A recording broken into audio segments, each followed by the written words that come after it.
Maintenant, le point 7, je crois que c'est le dernier point pour clore. C'est le dernier point exactement. Donc, le point 7, nous avons le conseil, l'exhortation et la promesse de Dieu à tous ses élus. Le conseil, l'exhortation et la promesse de Dieu à tous ses élus. Donc, le Seigneur, pour nous aider à la Troisième Guerre mondiale, pour que nous ne soyons point du tout victimes de la Troisième Guerre mondiale, pour éviter, pour que nous ayons son secours, il nous a recommandé de faire quelque chose, mais pas de donner de l'argent, comme beaucoup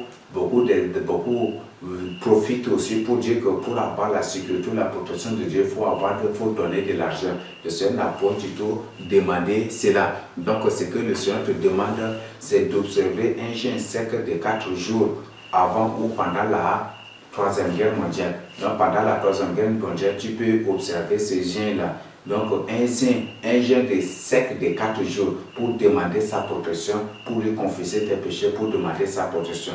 Le Seigneur a dit qu'en faisant cela, tu seras délivré et lui-même il va veiller sur toi. Il ne permettra point du tout que tu sois atteint. Donc si tu observes le jeûne sec de 4 jours, avant ou pendant la Troisième Guerre mondiale, le Seigneur dit que tu as déjà la garantie de sa sécurité. Donc il ne t'a pas demandé de lui donner 10 000 ni 7 000, il ne t'a pas du tout demandé de lui donner un 20 000 ou un 12 000 ni un 15 000, il ne t'a pas du tout demandé un 5 000 ni un 200 ni un 10 euros, il ne t'a pas du tout demandé cela, mais il t'a plutôt demandé d'observer un jeûne sec de 4 jours. Si tu es élu de Dieu, si tu l'as déjà accepté dans ta vie et que tu mènes une vie de sanctification, une vie de sainteté, c'est ça ce que le Seigneur t'a demandé. Donc, mais si tu n'as pas Christ dans ta vie et que tu observes les 4 jours là, c'est en ce jour que le Seigneur va bien te démontrer qu'il est vraiment aussi, il peut aussi être sadique envers toi. Donc, c'est ce que je voudrais que tu puisses comprendre. Donc, si tu n'as pas accepté Christ dans ta vie, que tu attends, aujourd'hui tu doutes, aujourd'hui tu ne veux pas accepter Christ, c'est pendant le malheur d'abord, tu t'engages à observer, là tu perds ton temps, tu seras victime de cela. Donc, prends la décision aujourd'hui. Pour accepter Christ dans ta vie et pour te soumettre à sa voix, pour te soumettre à sa parole. Le point 2, ce que le Seigneur nous recommande aussi, c'est de ne point du tout craindre, comme Somme 91 nous dit. Donc, le Seigneur dit, gardez-vous d'être troublés, n'est-ce pas? C'est ce que lui nous a dit au verset 6 de Matthieu 24. Vous entendez parler de guerre, de bruit de guerre, mais gardez-vous d'être troublés. Donc, le Seigneur nous recommande de ne point du tout avoir peur. Donc, il y a Somme 91, il y a Somme 34, il y a beaucoup à qui nous invite à ne point du tout avoir peur et à ne point du tout craindre ces choses-là. Ces choses-là, ce sont les païens, les gens du monde qui craignent ces choses. Mais toi qui es enfant de Dieu, tu as la protection de Dieu. Même si le Seigneur te laisse mourir, même si le Seigneur Jésus-Christ te laisse partir, il te laisse être victime de la Troisième Guerre mondiale, c'est pour une bonne raison aussi. Peut-être il sait que si tu sors vivant après la Troisième Guerre mondiale, tu vas le régner à cause de la grande famine qui viendra, la grande famine de 6 mois au cours de laquelle l'humanité ne pourra pas supporter les gens beaucoup pour avoir un plat d'haricots, pour avoir un plat de riz, pour avoir un plat de telles choses. Ils vont se positionner devant les faux prophètes et devant les faux Christ, même devant l'antichrist. Peut-être le Seigneur voit que tu ne vas pas supporter ces choses et c'est à cause de ça qu'il te laisse tout simplement il te fait partir à travers la Troisième Guerre mondiale. Donc, il peut te laisser selon sa volonté. Mais s'il voit que tu peux supporter après la Troisième Guerre mondiale, lui-même, il peut te laisser la vie. Ne dis pas absolument que c'est en observant cela que tu vas peut-être sortir vivant. Non, le Seigneur, s'il sait qu'après la Troisième Guerre mondiale, s'il connaît déjà que tu ne pourras pas supporter la famine de 6 mois et les persécutions et les choses horribles qui vont venir, s'il sait que tu ne vas pas supporter, il peut lui-même prendre ta vie pour t'amener au paradis, pour te le repos, pour attendre l'enlèvement, qui est de te laisser et te perdre. Parce que si tu te laisses et qu'il sait que tu vas te perdre et que tu te perds, c'est que c'est de l'hypocrisie qu'il manifeste envers toi. Donc s'il sait que tu vas te perdre pendant ces moments épouvantables, ces moments de horribles désastreux qui vont arriver, qui vont s'abattre sur l'humanité à travers les différents événements que je viens de dire, s'il voit que tu vas te perdre, tu vas te détourner de lui, lui-même il peut te, par amour qu'il a pour toi, il peut te prendre la vie et t'amener. Mais ce n'est pas une raison de refuser d'obéir ou d'observer le chien qui nous a recommandé d'observer. Et ce n'est pas une raison de désobéir ou de mener une vie de désordre aussi. Faire des vœux pour, il faut aussi, ce qu'il nous recommande aussi, c'est de faire des vœux pour nos proches, de faire des vœux pour tes proches, pour ta famille, même s'ils trouvent des agents de Satan déterminés ou des démons forts humains, ils mourront, même si vous faites des tonnes des vœux pour leur salut. Donc le Seigneur recommande que vous pouvez faire des vœux pour vos familles, surtout les familles, ceux qui n'ont pas accepté Christ dans leur vie. Ceux qui n'ont pas Christ dans leur vie, le Seigneur nous recommande de lui faire des vœux pour eux. Ces vœux-là, c'est à exécuter aujourd'hui. Tu ne peux pas attendre après la troisième guerre mondiale avant d'honorer ce vœu-là. Non. Donc si tu lui dis, c'est si tu sauves mon enfant, ou si tu sauves mon enfant qui est dans le monde et qui refuse jusqu'à présent de venir à toi, si tu le sauves après la troisième guerre, si tu le sauves de la troisième guerre mondiale, si tu le fais sortir vivant, et si tu l'amènes à toi aussi, je vais te donner une vache. Tu ne vas pas dire que non, c'est après la troisième guerre mondiale, d'abord je vais donner la vache. Mais si la vache est tuée, ou peut-être les gens dévorent pendant la troisième guerre mondiale, donc c'est un peu compliqué, donc c'est à exécuter sur le champ. Donc tu peux faire des vœux pour tes proches parents qui n'ont pas accepté Christ dans leur vie ou qui sont dans l'idolâtrie, dans la sorcellerie. Et pour eux, même pour ta famille, peut-être tu peux faire même des vœux, soit pour ton mari ou pour ta femme qui est dans le monde, qui ne veut pas, qui n'accepte pas le message de sainteté. Tu peux faire ce vœu, Seigneur. Je veux que tu l'amènes à toi. Je veux que tu l'amènes à toi. Je veux que tu transformes. Je veux que tu transformes la personne. Que tu la transformes et je veux que tu la sauves de la troisième guerre mondiale. Tu peux faire ces vœux-là et le Seigneur lui-même va. Et quand, une fois faire ce vœu, c'est bon d'accomplir le vœu là, le même jour ou avant la troisième guerre mondiale. Mais si tu attends que non, ça va être la troisième guerre mondiale, ça va être un peu compliqué. Parce que peut-être après la troisième guerre mondiale, les gens vont être dispersés. Tu vas donner à qui? Donc les vœux, on donne dans la maison de Dieu. Et tu sais bien personnellement aussi qu'après la troisième guerre mondiale, ça va être un peu difficile que les gens qui ne sont pas soumis au pape se réunissent pour le culte. Donc c'est une information et je veux que tu accomplisses, c'est très mieux d'accomplir ton vœu avant la troisième guerre mondiale. Si tu le fais pour tes proches parents ou pour les âmes que tu tiens à leur salut. Mais si ces vœux, par exemple, les vœux que tu fais, si par exemple la personne pour qui tu fais des vœux, si c'est un démon fort humain, là je t'informe aussi, il ne faut pas qu'après la troisième guerre mondiale, il faut grincer des dents contre le Seigneur, il ne faut pas dire que voilà c'est ça. Et c'est aussi une voie de reconnaître, peut-être tu as des enfants qui sont des démons fort humains ou un enfant qui est un démon fort humain et qui est au quartier, qui n'a pas accepté, qui n'est pas avec Christ, tu peux faire des vœux pour lui. Mais le Seigneur dit que le but même de la troisième guerre mondiale, c'est pour exterminer ces gens-là. Donc, si c'est un démon fort humain, chasse bien que même si tu as fait un vœu de 1 million ou de 1 milliard d'euros ou de dollars au Seigneur Jésus-Christ, si c'est un démon en forme ou si c'est un agent de Satan déterminé, il finira par mourir parce que le Seigneur déclenche toujours une guerre pour exterminer ces espèces humaines-là. Ce sont des démons en forme et les agents de Satan. Donc, il crée toujours ces choses-là pour les éliminer. Donc, c'est toujours. Donc, si tu fais un vœu que par la suite la personne est morte, ne grince pas des dents contre Dieu ni contre le serviteur de Dieu. C'est peut-être où soit la personne est, ou peut-être, si j'emploie peut-être pour vous expliquer des choses, soit la personne c'est un démon formé ou un agent de Satan, ou soit la personne pendant la guerre s'était répandue à ce que le Seigneur a confessé ses péchés. Et comme le Seigneur sait qu'après la Troisième Guerre mondiale, il ne pourra pas supporter des choses qui vont venir, le Seigneur peut lui aussi lui retirer son esprit pour l'amener au paradis, pour attendre l'enlèvement. Le Seigneur peut faire cela. Et toujours si le Seigneur, si par la suite, si pendant la Troisième Guerre mondiale, la personne est morte, la personne s'est repentie pendant la Troisième Guerre mondiale pour mourir. Peut-être la personne s'est repentie tout seul, s'est prosternée pour demander pardon, pleurer, confesser ses péchés. Et que par la suite, le Seigneur, dans sa grâce, par sa miséricorde, a retiré son souffle pour l'amener au ciel. C'est grâce à ton vœu que la personne s'est repentie, donc tu as gagné aussi une âme pour le Seigneur.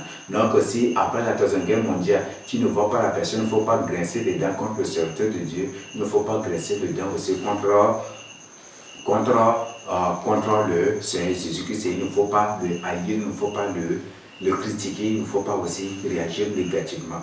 Donc c'est ce que je voudrais te dire. Le vœu que tu vas faire, si tu donnes, je t'informe que toutes ces dénominations, tous ces temples-là, les églises, comme je viens de te dire, sont déjà soumises au pape. Si tu fais un vœu à Dieu, que tu donnes à un pasteur, à un serviteur de Dieu qui est soumis au pape, chasse bien que c'est un vœu qui n'est pas exécuté. C'est un vœu que le Seigneur n'a même pas vu aussi, que le Seigneur n'a même pas senti. Donc, c'est quelque chose que tu as semé dans le vide. C'est comme si c'est un sac de maïs que tu as pris pour aller semer dans le désert, ou peut-être au Sahara, aller semer dans le Sahara et puis revenir. Ça ne va même pas germer, ça ne va même pas produire, ça ne va même pas. Donc, il faut donner à un vrai serviteur digne de Dieu. À un vrai serviteur, je le dis, ou soit, moi je t'invite toujours à prier pour que le Seigneur te montre là où tu dois donner ce vœu.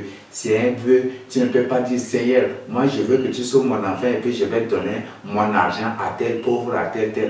Ça n'existe pas avec Dieu. Là, il faut bien comprendre ça. On donne le vœu, c'est toujours pour donner dans la maison de Dieu, pour donner pour l'évangélisation, pour l'œuvre de Dieu, pour l'évangélisation. Donc c'est ça le but des vœux en ces derniers temps. Donc il faut, ou soit pour donner aux serviteurs de Dieu qui doivent venir au secours des gens qui sont des vrais enfants de Dieu, qui vivent dans la crainte de Dieu. Donc c'est ce que vous devez comprendre. Maintenant, ce que le Seigneur aussi nous recommande, c'est de mener une vie de sainteté, une vie de droiture, une vie de justice, selon Somme 34, 5 à 23. Donc, vous pouvez lire cela pour découvrir. Donc, le Seigneur dit que quand le juste crie, il entend, non? Il entend du haut des cieux et il en délivre. Veuillez m'excuser, mais je vais quand même lire cela pour que nous puissions comprendre. Somme 34. Somme 34 du verset 5 à 23. Donc, veuillez suivre attentivement la lecture. J'ai cherché l'Éternel et il m'a répondu. Il m'a délivré de toutes mes frayeurs. Il a cherché Dieu et Dieu l'a délivré de toutes ses frayeurs. Quand on tourne vers lui les regards, on est rayonnant de joie et le visage ne se couvre pas de honte. Quand un malheureux crie, l'Éternel entend et il le sauve de toutes ses détresses. Quand un malheureux crie, un malheureux c'est pas le pauvre, non. Il s'agit d'une personne en Christ, une personne qui vit dans la crainte de Dieu. Et c'est ce que nous allons découvrir par la suite. Mais une personne qui est juste une personne qui vit dans la crainte de Dieu, qui vit dans la sanctification, dans la sainteté. Quand un malheur vient et qu'il crie, le Seigneur le délivre de toutes ses détresses. L'ange de l'Éternel campe autour de ceux qui le craignent et il les arrache au danger. Donc l'ange de l'Éternel, c'est le Seigneur Jésus lui-même. C'est lui qui a pris le nom de l'ange de l'Éternel, le Seigneur des armées, le Dieu des armées, le Seigneur, où le Seigneur, il s'agit de lui-même. Donc lui-même, il campe autour de nous pour nous délivrer, pour nous arracher au danger. Sentez et voyez combien l'Éternel est bon. Heureux l'homme qui cherche en lui son refuge. Craignez l'Éternel, vous ses saints, car rien ne manque à ceux qui le craignent. Donc si tu crains Dieu, si tu demeures parfaitement dans sa crainte, pendant la famine de 6 mois, les gens vont grincer des dents et les gens vont pleurer pendant le confinement dans certains pays, les gens ont pleuré à chaudes armes. Toi, enfant de Dieu qui Dieu dit qu'il veillera sur toi. Rien ne te manque. Lui-même, il va subvenir à ta besoin. Ou lui-même, il va ôter complètement ce qu'on appelle la faim de toi. Et tu ne vas point du tout sentir la faim. Tu ne vas point du tout sentir la faim du début jusqu'à la fin de la famine. Donc, c'est ce que le Seigneur te promet aussi. Peut-être tu vas dire, mais si je ne mange pas la comment non. C'est la grâce de Dieu particulière aussi. Donc le Seigneur peut te donner à manger, tout comme ôter la faim de toi et la soif, tu ne vas rien du tout sentir.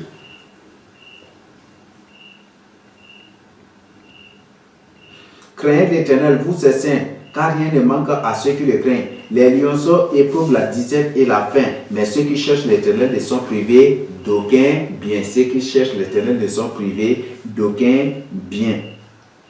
Venez, mes fils, écoutez-moi. Je vous enseignerai la crainte de l'Éternel. Quel est l'homme qui aime la vie, qui désire la prolonger pour jurer du bonheur?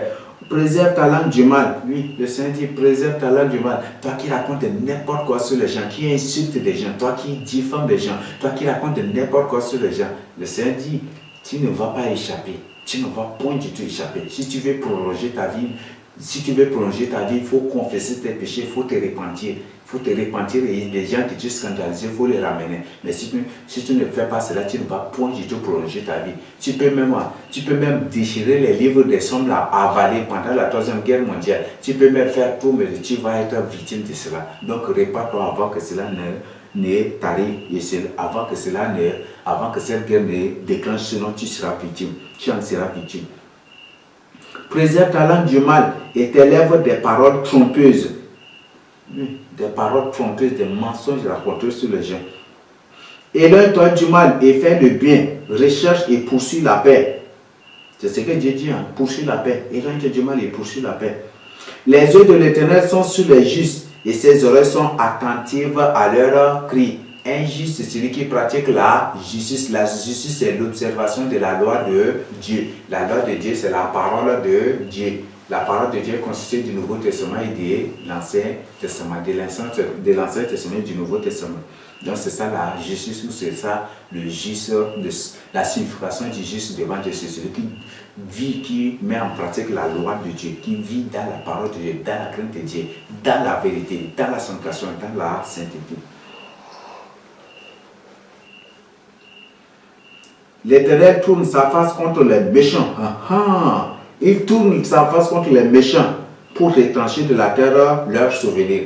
Il tourne sa face contre les méchants pour retrancher de la terre leurs souvenirs. Quand est-elle? Et le Seigneur, comme j'avais dit, le Seigneur crée toujours des guerres pour châtier, pour punir, pour écraser, pour éliminer, pour exterminer les méchants.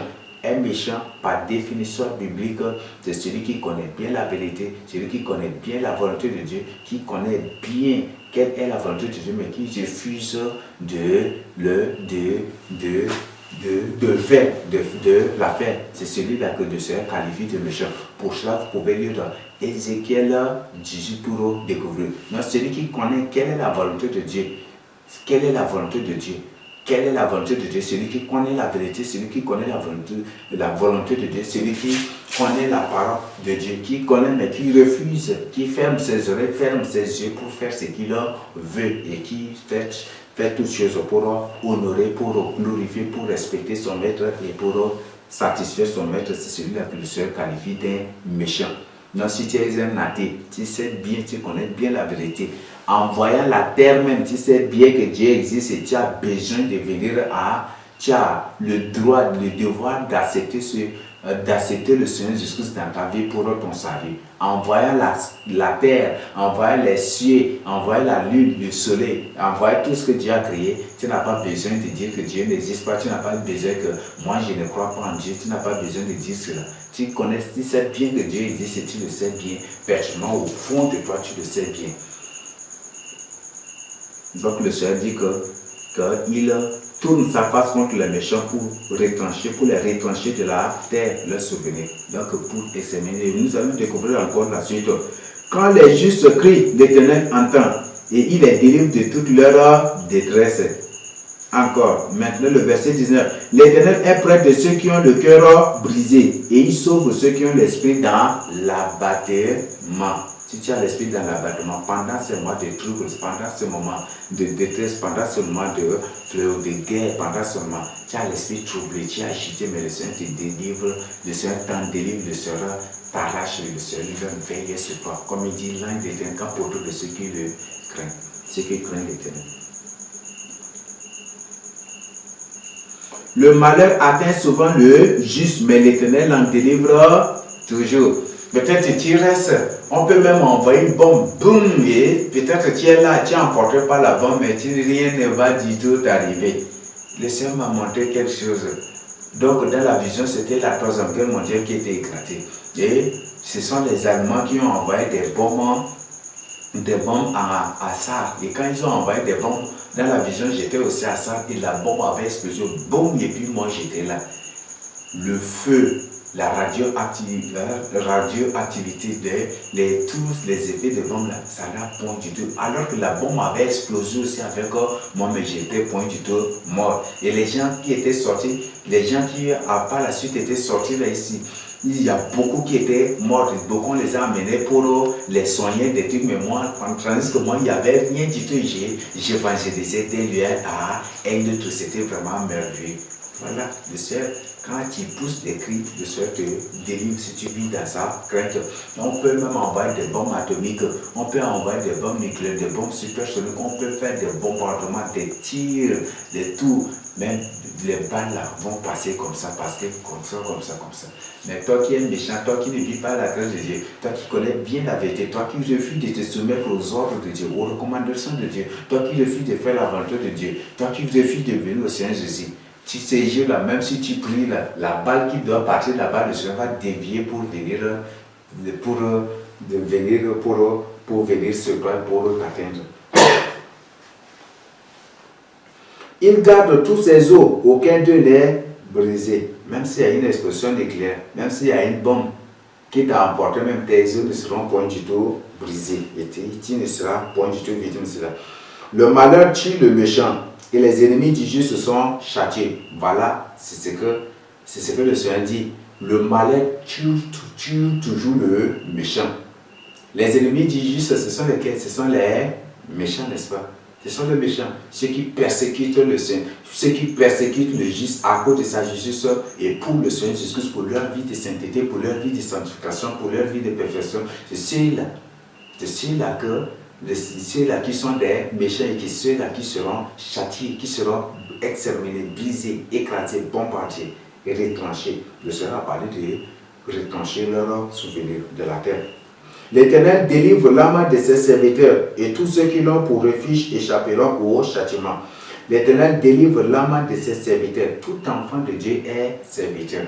Tout enfant de Dieu est appelé à servir Dieu, n'est-ce pas? Et le Seigneur dit qu'il délivre nos âmes. Et nous, tout ce qu'il avons pris pour refuge, il veille sur nous. Vous pouvez lire Somme 91 aussi pour découvrir cela. Voilà ce que Dieu dit sur nous. Donc, nous devons continuer toujours dans notre vie de sainteté, dans notre vie de droiture, dans notre vie de justice. Nous devons toujours continuer notre vie de sanctification jusqu'à ce que ces choses arrivent et jusqu'à ce que lui-même il arrive pour enlever son église. Dernier point, à ceux qui ne l'ont pas encore accepté dans leur vie de le recevoir pour leur salut. Donc, toi qui n'as pas encore accepté Christ dans ta vie, le Seigneur t'invite à travers Ézéchiel, à travers Isaïe 45, 22 à 23 de l'accepter.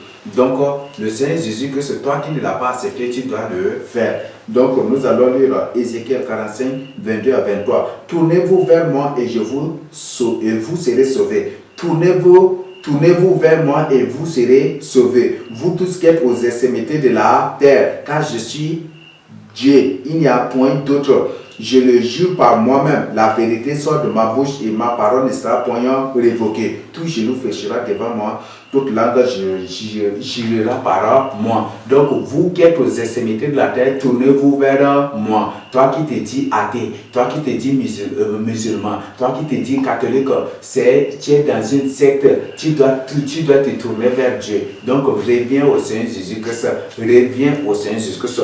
Permettez-moi de vous lire Jacques 4, verset 8. Jacques 4, le verset 8. Approchez-vous de Dieu et il s'approchera de vous. Nettoyez vos mains, pécheurs. Purifiez vos cœurs, hommes irrésolus. Donc vous jusqu'aujourd'hui n'arrivez pas à prendre une décision. Vous qui jusqu'aujourd'hui n'arrivez pas à prendre une résolution, à vous déterminer, à venir au Seigneur, c'est ce que ça a amené une vie de sainteté, une vie de sanctification. Vous qui jusqu'aujourd'hui avez peur de venir, d'accepter le message de sanctification, le message de sainteté, le Seigneur Jésus vous demande de vous approcher de lui. Venez à lui. Venez à lui. Nous allons lire Ésaïe 55, verset, je crois que c'est le verset 8, ou c'est combien? Nous allons lire le verset 6. 6 à 7. Ésaïe 55, 6 à 7. Cherchez l'Éternel pendant qu'il se trouve. Invoquez-le tandis qu'il est prêt. Que le méchant abandonne sa voie et l'homme d'iniquité ses pensées. Qu'il retourne à l'Éternel qui aura pitié de lui. À d'autres dieux qui ne se lassent pas de pardonner. Donc nous devons chercher l'Éternel pendant qu'il se trouve. Tu veux attendre pendant la guerre d'abord pour chercher l'Éternel. Peut-être tu n'auras même pas le temps.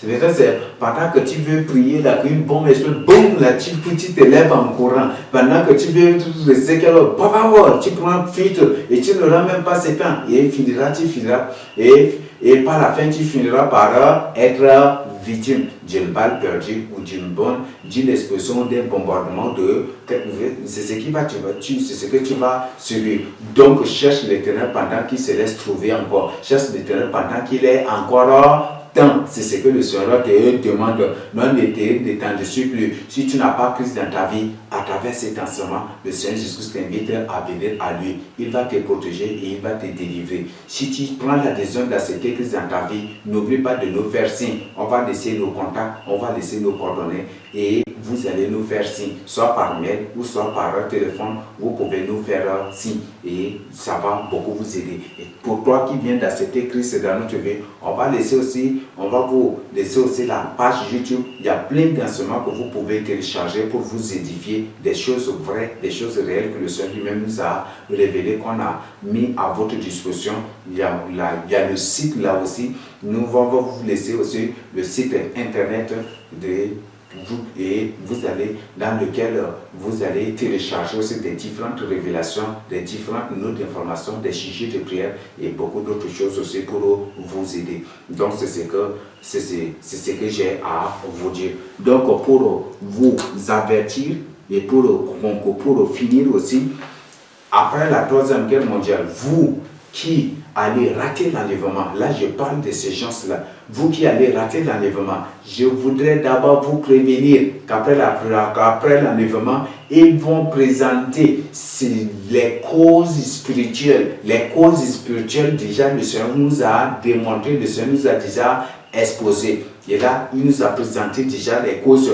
Mais après la Troisième Guerre mondiale, déjà même peut-être les livres de l'histoire de la Troisième Guerre mondiale, même là, c'est déjà écrit. Ces livres-là, peut-être même c'est déjà écrit pour après duper les gens après la Troisième Guerre mondiale, que voilà, c'est à cause de ça, voilà, c'est à cause de la religion, c'est à cause de ça, et ils vont venir avec des fausses causes pour vous présenter. On va dire que non, parce que les riches l'ont occupé, parce que les riches ont fait ceci, ou parce qu'il n'y avait pas la religion mondiale, et c'est comme ça que les religieux se sont entrés en guerre pour se battre, et maintenant pour que nous ayons la paix, nous devons avoir une seule religion, et ils vont venir avec ces raisonnements diaboliques pour vous avoir faites vraiment attention. Pour toi, élu, après, je voudrais que tu fasses attention, que tu fasses vraiment attention. C'est pour toi qui va rater l'enlèvement à cause de ta vie, à cause de ta propre décision, à cause de ton incrédulité, de ton endurcissement. Je voudrais d'abord t'avertir et te prévenir qu'ils vont venir après la Troisième Guerre mondiale, ils vont vous présenter des fausses causes de la Troisième Guerre mondiale pour vous avoir. Mais le Seigneur vous a déjà présenté ce qui est vrai, ce qui est réel, et c'est ce qui va se passer. Et même après l'enlèvement, ils vont se répandre pour dire que non, ils ne sont pas enlevés, mais ce sont les ovnis qui les ont enlevés. Et comme eux-mêmes, ils ont créé des machines aussi pour enlever les gens, pour attirer les gens enlevés. Et après, ils vont démontrer ça dans les films, à la télé, partout, pour vous duper, pour vous faire croire que l'enlèvement n'a pas eu lieu, mais ce sont des ovnis qui ont enlevé les gens. Je profite pour vous avertir et pour vous prévenir, vous qui allez rater l'enlèvement à cause, par votre décision, par votre incrédulité, pour vos doutes.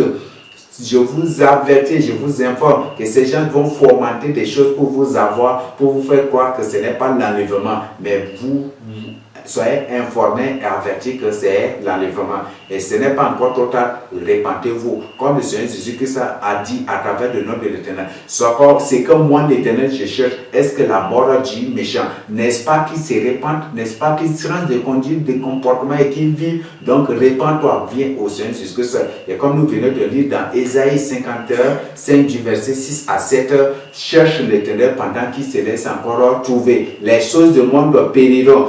Tous les étages que tu construis là, les étages, les entreprises, tout ce que tu construis, juste à la Troisième Guerre mondiale, ils vont tout bombarder cela. Et après la Troisième Guerre mondiale, tu vas te retrouver, mais vide, poche vide, rien du tout. Même ta femme va disparaître, même pour toi qui à cause d'une femme tu combats la parole de Dieu, tu ne veux pas, mais tu vas être surpris aussi par la Troisième Guerre mondiale. Donc je voudrais t'informer, le salut est d'abord individuel. Les choses de ce monde-là ne vont point du tout te sauver. Donc il faut cesser de courir derrière les choses de ce monde, au lieu d'investir pour des choses néantes, des choses qui seront détruites et bombardées. Vaut mieux investir plutôt dans la parole de Dieu pour l'évangélisation. Ce que tu as, faut investir pour ton trésor au ciel, c'est ce qui va beaucoup t'aider. Donc, il faut soutenir l'évangélisation. Je ne veux pas, et il ne faut point du tout soutenir ou donner de l'argent à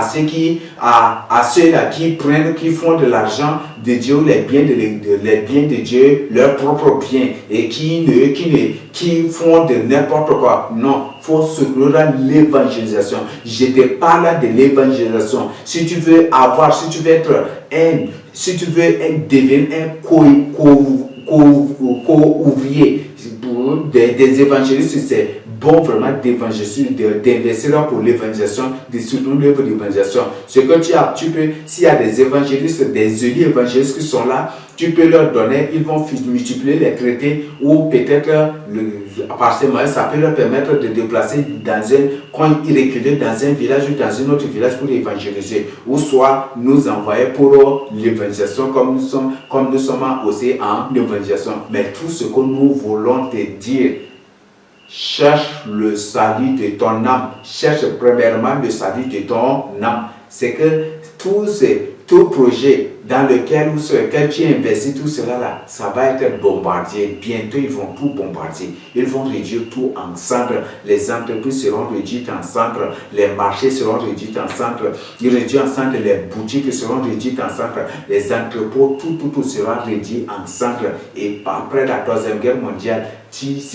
même si tu as quelque chose, les gens vont venir te voler. Et après la Troisième Guerre mondiale, il y aura le taux de braquage qui va être élevé, le taux de brigands qui vont élever, le taux d'agression va élever aussi, parce que les gens, pour avoir de quoi, s'il y a quelque chose, on va te frapper, on va te tuer, les gens vont piller, et ça va être un désordre total après la Troisième Guerre mondiale. C'est ce qui va se passer après la Troisième Guerre mondiale. Ce sont des prophéties, vous allez voir cela. Après la Troisième Guerre mondiale, les gens vont, le taux d'agression sur la terre va être élevé, hautement élevé, et extraordinairement élevé. Le taux de braquage, le taux de vol, le taux de banditisme, le taux d'escroquerie, le taux de tout à des désordres, de tout cela, même le taux d'impudicité des femmes qui vont livrer leur corps aux hommes, même aux hommes pour avoir de quoi manger, tout cela, et c'est ce qui va se passer. Donc, ce sont des choses que je vous informe. Donc, ne cherchez point du tout les choses qui sont sur la terre. Le Seigneur a bien dit, ne recueillez point du tout, ne cherchez point du tout les choses de cette terre où la terre et les rues vont ranger. Mais cherchons plutôt le royaume des cieux. Comme je crois que c'est Matthieu 6, 33 qui nous dit, cherchez premièrement le royaume des cieux et toutes ces choses vous seront données de cieux. Et le Seigneur dit que là où est ton cœur, là où aussi sera là où est ton trésor, c'est là où se trouve ton cœur. Donc il faut amasser des trésors dans le royaume des cieux. Et tous les jours, ça te passera sur ton salut, sur le royaume des cieux, ce qui va t'aider facilement à être sauvé.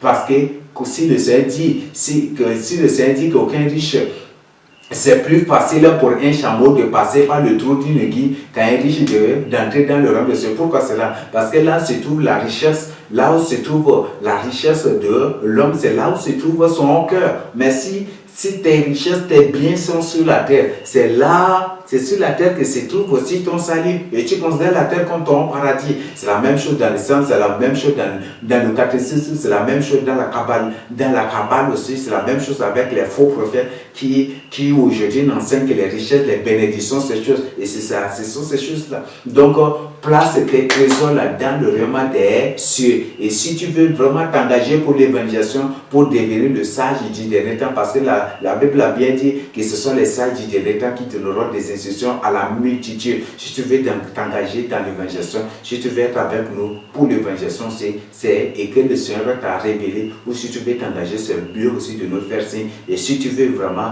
aussi être avec les élus, c'est bon de nous faire signe. Donc c'est très important. Mais tout ce que nous vous conseillons, acceptez le Seigneur Jésus-Christ, répentez-vous, menez une vie de sainteté, car le Seigneur Jésus-Christ a dit, sans la sanctification, nul ne verra le Seigneur. 1 Pierre 1, verset 15 à 16 dit, moi l'Éternel, moi Dieu, je suis saint, vous devez aussi être saint comme moi. Lévitique 11, 44 nous dit que dans cette référence, le Seigneur nous dit que lui nous appelait à être saint comme lui, il est saint. Donc, menons une vie de sainteté et cessons de courir derrière les choses de ce monde. Cessez aussi de courir derrière les faux serviteurs qui ne vous prêchent que la bénédiction, la prospérité, les choses de ce monde, les miracles de Dieu.